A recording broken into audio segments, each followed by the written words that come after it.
lokal. Idol Dennis, please come in.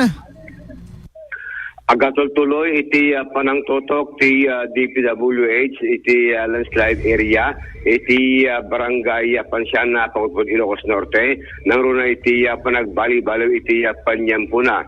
Adamin dagiti agargaay sa paminsan at agrigabat bato iti kalsada iti mandarimaan nga panaka-rehabilitate iti dakamat ang lugar.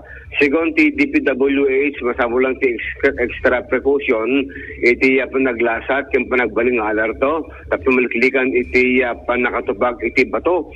Malagi po iti naglablabas at iti nagbaling biktima iti panakatubag iti bato nga natamaan pa iti may sangalugan anak suwatan ti dua nga pasahero. Iti agdama ket inilmetan iti panapasayaat iti lugar nga masabulang iti panganad. Tapos maliklikan iti panakadisgrasya sang amo iti agpanagasat no adda iti matupakan. Iti agdama ket nakatuka iti DPWH ken LGU Pagudpod para palang iti ongoing rehabilitation iti landslide area iti nadakamat nga barangay. Idol Dennis Alipio, Tatak, RMN.